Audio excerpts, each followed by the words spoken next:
Um, when I was first coming to terms with the sovereignty of God in all things, the Lord gave me this story about 3 o'clock in the morning early one morning. And I've shared it with quite a few folks over the years. I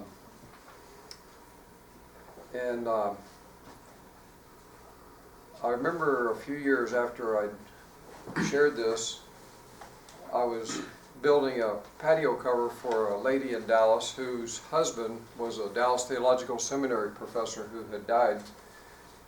And we were talking about several different things. I didn't really get into the salvation of all with her because I knew where she was coming from, and she was a widow and she was struggling with some things. But we got to talking about the sovereignty of God in all things, and she said, I just can't buy that. This free will thing it's just too confusing for me. And so one of the things I shared with her is I said, well, free will is an illusion. It's a sensation that we have. And there's going to be 765,000 trillion decisions made on this planet today. And everyone's going to sense that they're having their free will decisions all day long. But you can rest assured tomorrow that if we look back at all 763 trillion decisions, every single one of them was perfectly in the plan of God. And so I proceeded to tell her the story about a guy named Jonathan who was living in London in 1500. And London had just experienced 3 plagues in the previous 10 years where tens of thousands of people died, and a new plague was beginning. So Jonathan decided to skip town, and he headed west toward Liverpool. He was walking down a pathway on his 3rd day, and he came to a fork in the road, and he took a left turn instead of a right for whatever reason. And he walked for another few miles, and it was beginning to be evening. He saw thunderstorms ahead, and he saw a farmhouse and a barn, and he asked the farmer if he could stay in his barn overnight. And the farmer welcomed him to do that. The next morning, the farmer came out and asked Jonathan if he would stay for a few days and help him with his harvest, and he agreed. And it turned into several weeks that he stayed. Well, after a couple of weeks, they got word that a small dairy near there had been attacked during the night, and the young dairy farmer was killed, and his wife was raped and left for dead. Well, the farmer and his wife and Jonathan went and checked on this young widow several times a week to make sure she was okay and helped her. And after several months, Jonathan and this widow became romantically involved, and they decided to get married. Well, the baby was born along with other children later, and as this baby grew, he too had children, and 7 generations later, Scott was born.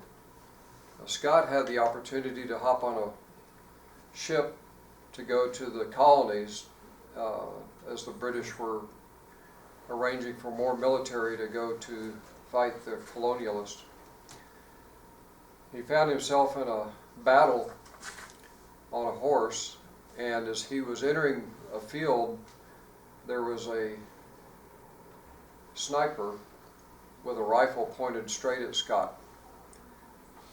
And as he pulled the trigger on this rifle, a snake spooked the horse. The horse reared up, the bullet missed him, but the horse fell on Scott and broke his legs.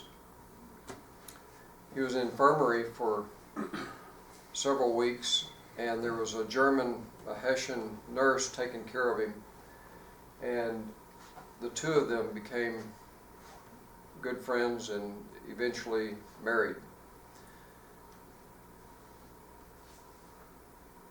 They had children, and then 6 generations after that, Audrey's grandfather was born. Now my question is, where would Andre be if Jonathan had made a right-hand turn on his path to Liverpool. Simple decision, left or right. Andre wouldn't be here. Where would Andre be if those marauders had not raped that woman and killed her husband? Andre wouldn't be here. What would have happened if that snake had not spooked Scott's horse? Likewise, he wouldn't be here. So the point of the story is that little tiny things that happened 500 years ago determine whether any of you are here today. And I'll venture out to say that if any of y'all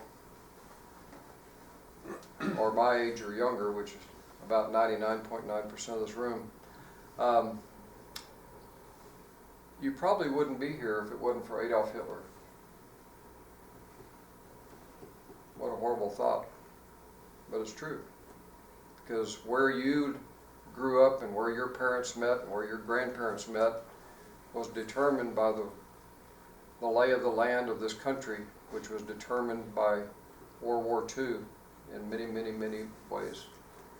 I can assure you that my family would not have ever been in a situation where my parents met or my grandparents met had it not been for World War II. So just a little bit of a mental image of how little things in the past affect our lives today, and those all have to be in the perfect plan of God in every little detail. Thank you, Mike.